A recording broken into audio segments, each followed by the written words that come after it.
Before the break, we just played a clip there about the LA jail. And you know how people are coming to visit their loved ones, their brothers, their family members that are in jail, and they're being treated like they're in jail. Matter of fact, they're being treated worse. As you can hear from the witness, he got beat up. He just went to go see his brother in jail. How is he getting beat up? Because he had a cell phone. He wasn't supposed to have a cell phone. I think there was more to it. But obviously he wasn't doing anything that deserved that. Beating him till he's unconscious and then waking up and he's still getting beaten and he's getting tased. This is what we're coming to. So as long as we have these wars in Afghanistan, these wars in Iraq, and we disrespecting people around the world, then our government is going to start disrespecting us, which they've been doing. It's been going on for quite some time. And that's why we got to stop it, because the tables are turning, the guns are turning on us, and we have to realize that we got to put ourselves in everybody else's shoes, people in Iraq, Pakistan. We don't want drones flying in California in the middle of the night, blowing up Los Angeles and stuff. So, no, we really, really got to think about that. We really need to make sure that all of us is donating as what we can to this money bomb. We're trying to reach $2.5 million by tomorrow. And as of right now, I did have it up. Let me go ahead and pull it up right now, matter of fact, so I can tell you exactly where we're at as of right now. Right before 8 o'clock a.m. on the 16th, we are at 866,000, so we're almost to $1 million. Though again, Ron Paul says he needs 2.5 million, so we gotta keep pushing that number up. Now, also just want a quick reminder, some events that are coming up. Ron Paul will be at the University of Rhode Island on Wednesday, April 18th at 7 p.m. Eastern Time. That's in South Kingston, Rhode Island, 02881. That's at the Keeney Gymnasium. Also, he will be in New York at Liner Rink at Cornell University at 7 p.m. Eastern Time. That's Thursday, April 19th. And that is at 536 Campus Road, Ithaca, New York, 14853. And then on April 20th, he will be at the University of Pittsburgh at 7 p.m. Eastern Time at the Soldiers and Sailors Memorial Hall Auditorium. That's at 4141 Fifth Avenue, Pittsburgh, Pennsylvania, 15213. And finally, at Independence Mall in Philadelphia at 1 p.m. Eastern Time on Sunday, April the 22nd. That'll be at 1 North Independence Mall West, Philadelphia, PA, 19106. And you can get some more information about that at freedom2012.com. That's PHREEDOM 2012.com. And also, you guys know the author of The Black Swan. He was on, I think, MSNBC or CNBC speaking very highly of Ron Paul. I know he got a lot of hits on the video. Well, he is doing a fundraiser also with Mark Spitzenagel for Ron Paul in California. That'll be on May 1st. And that is actually $2,500 each. That's the cost. That's from 7:30 to 9:30 p.m. on May 1st. And for tickets, you can go to ronpaul2012.com. And if you were listening earlier in the show, as I was talking about, we are doing great with the delegates. We are winning Colorado, Minnesota. We're doing great in Washington.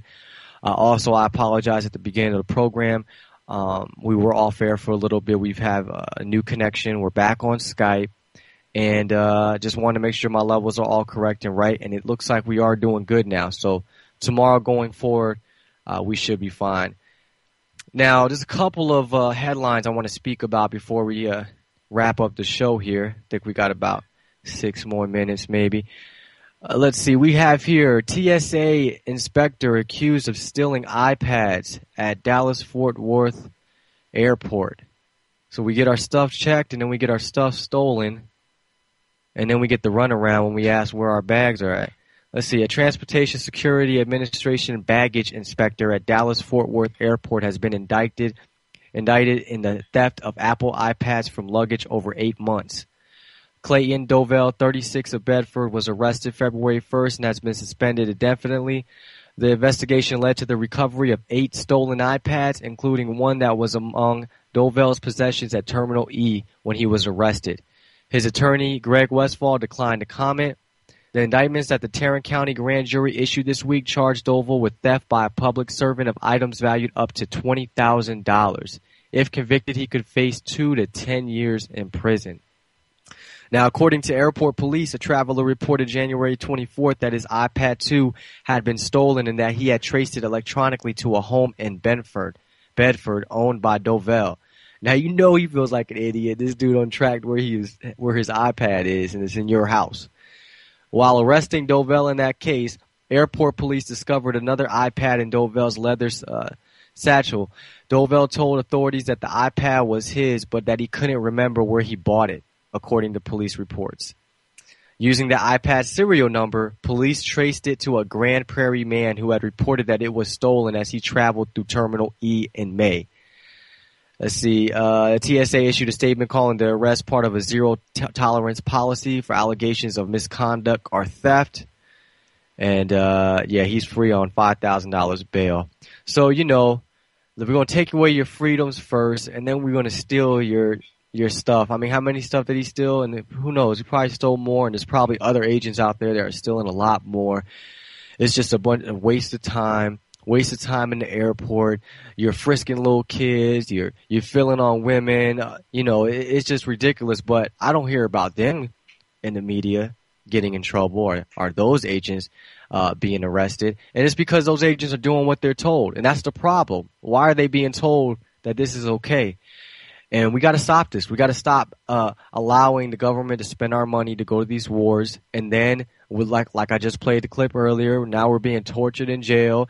A man was selling raw milk. He was tortured here in downtown L.A. So what next? We're going to start putting Americans in Guantanamo. And like I said, even though we got all this stuff to watch terrorism and watch the terrorists, we're not catching any terrorists. All it's doing is taking up time, taking up money, and taking away our freedoms. And now this guy's taking our iPads. Who knows what else they're going to take from us. And let's see what other article we have here. Oh, yeah, great news, awesome news. Goldman Sachs CEO Blankfein made $16.1 million. So, Occupy Wall Street's going on, the Ron Paul revolution, the economy sucks, more foreclosures than ever before, dollars going down, but the bankers are still banking. They still know what they're doing, making money. Let's see here. He received a total compensation of $16.1 million in 2011, a 14% increase from the year before. Now, how does our economy get worse, but you get a 14% increase? This is amazing. Now, this is Obama's boy. This is who's going to keep Obama in office, his banker friends. Let's see here. Goldman paid his chairman and CEO a salary of $2 million, a bonus of $3 million, and a stock awards worth $10.7 million. Blankfein's total pay included $9,800 in matching payments to his retirement plan, $51,467 for a car and driver, and $258,701 for security services. The amount Goldman paid for his security more than doubled from the year before. And I wonder why. He says here, the Goldman said it believes the security provided for executive officers, quote, is required in light of the elevated threat profile in the current environment. The statement called the security services business-related necessities for Goldman's high-profile executives. I bet it is, because you better watch yourself. You run out in these streets, you might get knocked out. You might get caught, might get bull rushed or something, which I'm not saying that's what we should do. But he knows people out here are frustrated. People are losing their homes. People are struggling. People ain't got jobs.